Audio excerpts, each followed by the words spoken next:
According to a survey prepared by the FAS and NRDC, there are approximately 23,300 nuclear weapons in the world stored at some 111 sites in 14 countries.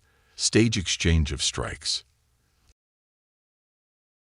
After it started, and as the nuclear threshold is crossed, the fighting escalates into a tactical nuclear war in Europe. Russia sends 300 nuclear warheads using aircraft and short-range missiles to hit NATO bases and advancing troops. NATO responds with about 180 nuclear warheads from aircraft. Casualties: 2.6 million.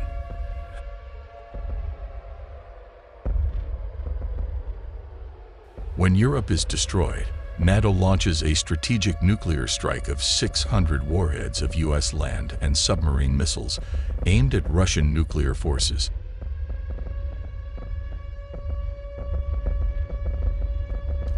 Before it loses its weapons systems, Russia fires warning shots, responding with missiles launched from launchers, vehicles, and submarines.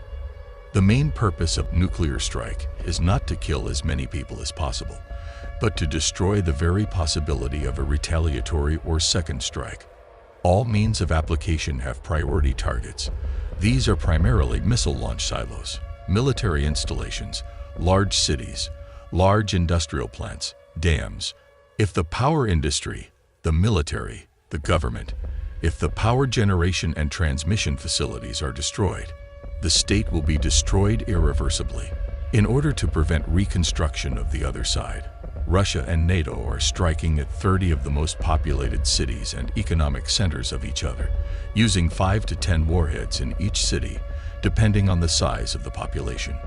As a result of the nuclear exchange, the number of direct casualties, including deaths, 34.1 million, and injuries, 57.4 million, from the series of nuclear exchanges. Stage 2: nuclear fallout. The horror of radioactive fallout lies in its ability to spread radiation over a wide area, affecting people, animals, and the environment. Exposure to high levels of radiation can cause acute radiation sickness, which can lead to symptoms such as nausea, vomiting, diarrhea, and fatigue.